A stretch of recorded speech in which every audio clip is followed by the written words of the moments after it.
Yo, we're back with the hot news. Billy Body from London town. What up, Billy? Boom. Yeah, I mean, there's nothing more I can say today, is there? Like, we're doing this 30 minutes after Vince McMahon just announced that he's retiring. Like, there's no point. Did you know this, Conan, by the way? No. Okay, 30 minutes ago, Vince McMahon just retired from everything. Yeah. CEO, creative. My sources, I have sources. Yeah. My sources tell me they were having a meeting as we speak at 5 o'clock Eastern. They were having a meeting. So I don't know what's going on. And the word. So this is kind of like the other word going around is that Brock Lesnar walked out. So, but no one seems to know what that's connected to Vince leaving yet, or if it was something else. It's not, it just happened. I just saw one. The only person that reported that too is Alvarez. Is Alvarez really? Yeah, I'm trying to, because I'm in contact with some sources right now, and they're trying to independent confirmation. Yeah, I'm trying to get independent confirmation. So just basis. So Stephanie. So here's the story. Stephanie McMahon and Nick Khan are co-CEOs, and Hunter is the EVP of talent relations. So I mean, we're just hearing all this, just right offhand. Conan, thoughts? So what do they do with Bruce Pritchard? That's what I mean. Bruce Pritchard. We're in the process right now. Like, bro, Jeff is a big wig there now too. Yeah, Triple H took over talent relations, which Bruce was handling. So I don't know. Bruce is back down to just creative. Yeah. Well, here's another. 8 minutes ago, Brian Alvarez, Brock's line was some derivative of "If he goes, I go," and it's really couldn't have been Paulie. Oh, Paul, and I'm sure, bro. Brock has a really good relationship with Paul Heyman. That's what I'm saying. I said it couldn't have been Paul Lee. Can't talk him into leaving. He couldn't talk Punk out of leaving, so. That's kind of, bro. That is very unprofessional. It says here, Brock. It's a SummerSlam main event. He's going to walk out on that. I mean, what's going on here? Yeah, that's true. Yeah, as I said, this is fresh, but I mean, all we can go as far as anybody turning around and saying this is a big surprise. It's not a big surprise, really, if you listen to this show, because my story last week was that Stephanie and Hunter are running the company. We said it here. We laid out a list. I laid out a list of things that they were doing, and I mean, obviously, it is a surprise. You can't sit there and say, "Oh, it's not a big surprise that this day has come." Because we never thought he would do it. Yeah. I mean, right. You never thought this would happen, right? But Vince is a lot like Trump. He's gonna go down fighting, and until the last. You know what I'm saying? So it was very surprising when you just told me that. But go ahead.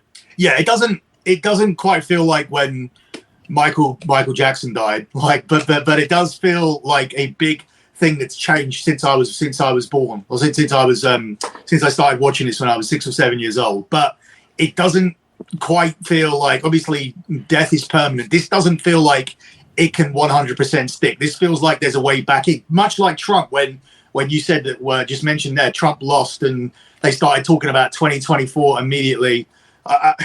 With Vince, you just don't know like how this will pan out, because until he doesn't have 51% of the controlling stake of the company, because that's not being given up. It's not like the company's for sale or anything like that.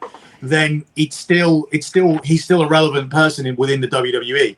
But to lose that creative, what I'm most interested to see is what kind of show we see on Monday and tonight, because I'm going to be at Raw on Monday. Do we get like a Vince retirement speech, a goodbye at Madison Square Garden? Do we get a TV 14 show at Madison Square Garden?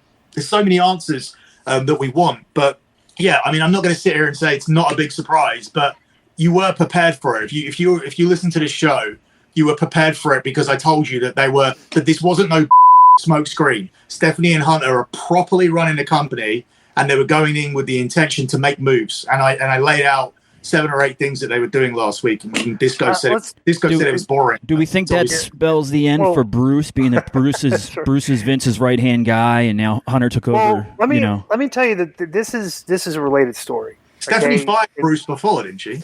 Yes. Right. Yes. Yeah. Trust me.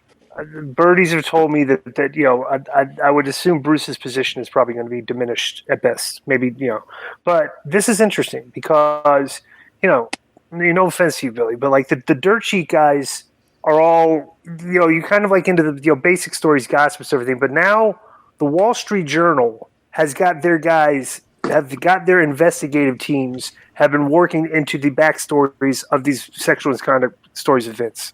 And I'm just wondering if like they've found out stuff that's, that this is, all the rumors that we kind of thought sounded bad, that they're going to be coming out with stuff that is very bad.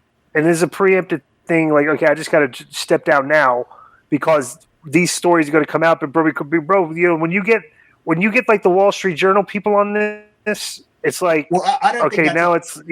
I don't think that's a hot take, Disco, because as I said before, where's Cena? Cena ran away from this. Like right. a lot of people felt like he did. Like they know the skeletons. They know there's all the skeletons that are in the closet.